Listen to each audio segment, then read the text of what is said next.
Hai semua, welcome back to my YouTube channel because spreading the goodness will create good vibes. Jadi hari ini aku sharing di Instagram Live untuk Anggis Talk episode 3 dan menjawab pertanyaan-pertanyaan tentang informasi Australia Awards Scholarship. Jadi teman-teman yang ada di grup WhatsApp dan Telegram itu kasih pertanyaan mengenai pendaftaran beasiswa Australia Awards dan aku jawab di sesi live Instagram ini. Nah, buat kalian yang sekarang sedang mendaftar Australia Awards Scholarship juga, mudah-mudahan pertanyaannya mewakili pertanyaan kalian. Selamat menonton!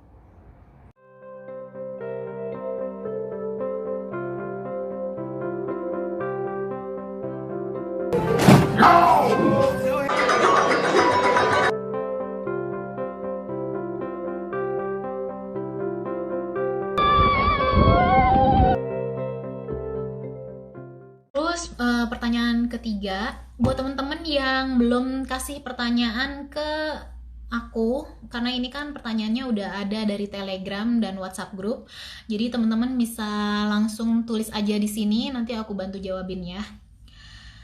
Selanjutnya pertanyaan ketiga, saya belum bisa mendaftar tahun ini. Jika ingin apply di tahun berikutnya, apa yang harus pertama kali disiapkan? Namanya Rahma dari Surabaya. Jadi yang paling pertama yang harus disiapkan ketika kamu mau apply Australia Awards Scholarship itu adalah skill bahasa Inggris, karena kalian bakalan belajar di negara yang bukan menggunakan bahasa Indonesia sebagai bahasa pengantar. Dan kalau misalnya kita menggunakan bahasa Inggris yang casual, yang buat ngobrol doang, sama akademik itu sangat jauh berbeda. Karena yang akademik itu cara penulisan, cara penggunaan kata-kata dalam berbicara, dan lain-lain itu sangat berbeda dengan casual gitu. Jadi teman-teman kalau misalnya kalian mau daftar beasiswa Australia Awards, yang paling pertama disiapkan adalah skill bahasa Inggris kalian. Nah, yang kedua adalah dokumen. Dokumen itu kan banyak ya. Jadi teman-teman harus siapin dari misalnya dokumen yang perlu ditranslate atau CV gitu kan. CV kan harus pakai bahasa Inggris ya. Jadi mulai dari sekarang tuh siapin kira-kira belajar bikin CV yang baik tuh kayak gimana, yang bahasa Inggris. Dan CV itu nggak usah terlalu panjang-panjang banget, yang penting komponen-komponennya ada di situ. Nah, di grup mentoring aku udah ngejelasin dan bahkan ngasih contoh dari CV aku buat temen-temen yang sekarang lagi mendaftar beasiswa Australia Awards, dan komponen apa aja, karena waktu itu aku pernah belajar di bagian career development di kampus aku di Deakin University di Melbourne. Itu cara membuat CV yang baik dan komponennya apa aja yang harus ada di dalam CV. Nah, kalau misalnya kalian penasaran buat cara bikinnya gimana, next time aku bikinin videonya kira-kira bagaimana cara membuat CV yang baik gitu.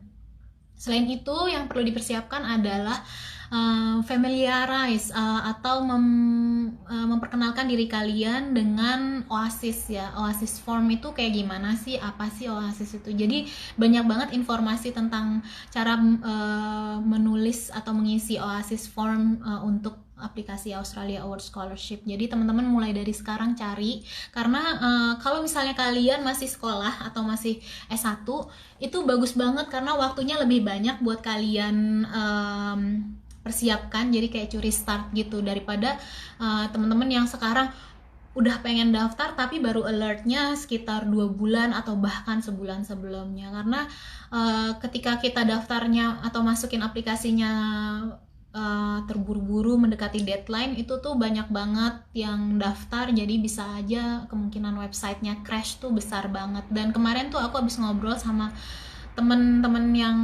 aku yang ada di tim Australia Awards Indonesia. Aku kan selalu update ya, tanya-tanya kalau misalnya aku nggak dapet jawaban dari pertanyaan kalian tuh aku selalu tanya sama teman-teman yang kerja di AI langsung.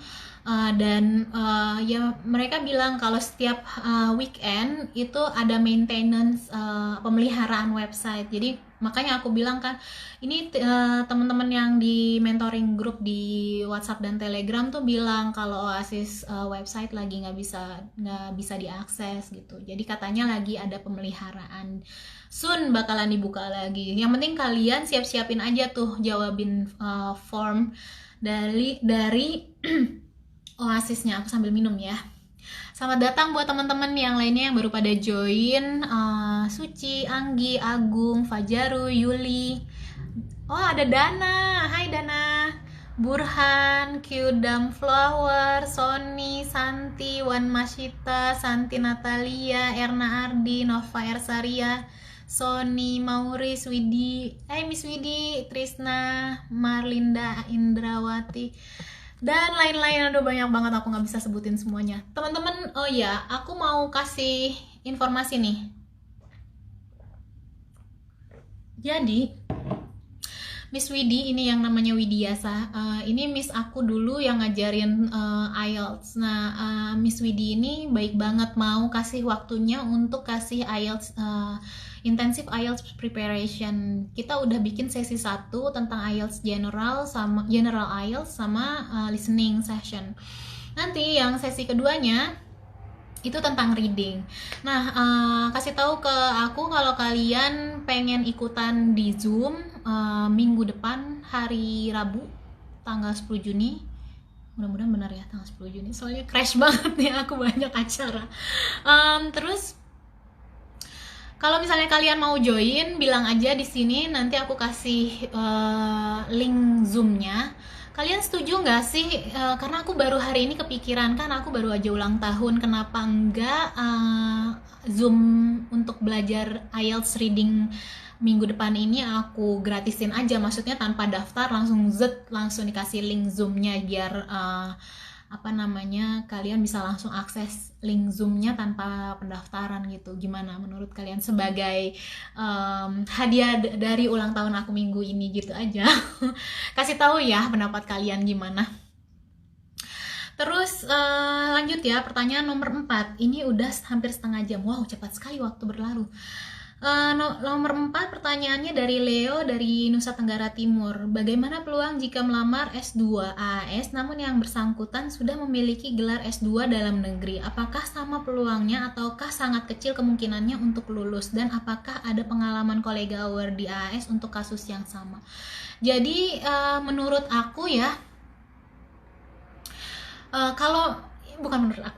aku udah nanya sama teman-teman yang di AI, tim AI-nya, itu boleh.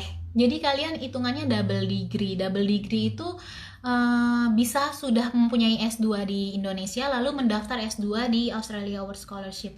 Sebenarnya kan kalau di AS itu kalian misalnya udah lulus S2, kalian hanya bisa mendaftar S2 lagi Australia Award Scholarship-nya atau S3. Tapi kalau misalnya udah S3, lulus S3 di S3, terus kalian daftarnya S2 di AAS nggak bisa gitu. Jadi kalau misalnya kayak gitu bisa, kalau misalnya mau double degree ya, 2 kali ngambil S2-nya. Terus persentasenya, peluangnya gimana? Peluangnya yang sama aja seperti pelamar lainnya gitu. Kalau misalnya mau menguatkan aplikasi AAS kalian, itu kuncinya di support statement dan impian perubahan kalian. Nanti aku di video aku yang sekarang lagi aku bikin tutorial atau panduan mengisi Oasis Form, aku kasih tipsnya untuk menjawab itu. Jadi teman-teman tungguin aja di YouTube channel aku, dan Q&A session atau tips TOEFL, tips IELTS, semuanya udah aku taruh di channel aku. Silakan kalian akses, dan kalau misalnya kalian ada pertanyaan, tulis aja jawabannya di situ, nanti aku bakalan kasih respon ke kalian gitu. Terus pertanyaan yang kelima, apakah ada kemungkinan gagal di tahap seleksi administrasi? Kalau iya, seringnya letaknya di mana, Kak Anggi? Dari Firman di Surabaya. Jadi ya, pertanyaan yang ada di tahap administrasi ini kan hanya OASIS sama additional form. Kalau zaman aku tuh additional form belum ada, kayaknya baru-baru ini. Nah, biasanya yang membuat kita gagal administrasinya adalah pertama, nilai IELTS kita nggak sesuai, nilai bahasa Inggris kita nggak memenuhi syaratnya. Kalau mau S2 kan kalau nggak salah TOEFL-nya itu 5,5, IELTS-nya 5,5, TOEFL-nya 5,25. Kalau mau S3, mau daftar S3 berarti IELTS-nya 6, TOEFL-nya 5,50. Kalau nggak salah bener. Sekarang soalnya aku habis ngecek tadi. Jadi kalau misalnya bahasa Inggrisnya di bawah yang itu, diperbaiki dulu baru daftar. Yang kedua yang bikin gagal adalah dokumennya nggak lengkap. Terus juga yang diminta bahasa Inggris ternyata bukan bahasa Inggris, yang diminta legalisir ternyata nggak dilegalisir. Pokoknya apapun persyaratan atau yang diminta sama OASIS, kasih aja semua supaya teman-teman bisa memenuhi requirement dari OASIS di Australia World Scholarship website itu gitu. Pertanyaan selanjutnya ya. Aku baru ingat. Satu lagi yang bikin gagal di OASIS adalah kalian tidak bisa mentranslatekan impian kalian ke dalam kata-kata sehingga itu bisa meyakinkan juri, dewan jurinya untuk melihat bahwa kalian ini mempunyai kapasitas dan memungkinkan untuk bisa mencapai impian. Tadi yang aku bilang bahwa beasiswa ini bukan bukan tujuan. Sukses kalian itu adalah impian kalian melakukan perubahan di Indonesia dan mempengaruhi bilateral relationship antara Australia dan Indonesia sehingga kalian tuh memenuhi persyaratan dengan skill, dengan ekonomi pendidikannya, juga dengan networking kalian yang kalian bangun selama kalian studi di Australia gitu. Kemudian pertanyaan selanjutnya dari Andi, Kaltara. Kaltara itu Kaltara itu apakah ya? Dari Kaltara ya? Daerah mana ya? Saya belum pernah tahu. Oke, pertanyaannya gini, tips interview AAS khususnya apa sih yang menjadi kriteria interviewer? Mau cari award yang tipikal kayak apa? Apakah visi khusus yang diharapkan oleh tim interviewer? Nah, tentu yang udah berkali-kali aku ucapin dari tadi, yaitu bagaimana kalian bisa menyusun dengan kata-kata tujuan perubahan yang kalian mau lakukan, tapi dengan kalian mendapatkan pendidikan di Australia ini gitu. Jadi jadikanlah impian perubahan yang kalian mau bawa untuk Indonesia dan mempunyai impact untuk Australia itu dijelaskan dengan baik ke dewan jurinya sehingga mereka bisa menilai dengan baik ibaratnya proposal impian perubahan yang kalian mau lakukan ini gitu.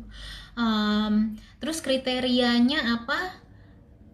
Kriterianya yang jelas kalian prepare dan sudah melakukan research sebelumnya. Jadi kalau bisa pemilihan jurusan itu jangan sampai jauh banget dari latar belakang pendidikan yang sebelumnya dengan karir juga. Jadi karir yang sekarang itu harus mendapatkan benefit dari pendidikan yang kalian ambil di Australia gitu. Terus visi khusus apa yang diharapkan oleh interviewer? Visinya adalah kalian bisa mendapatkan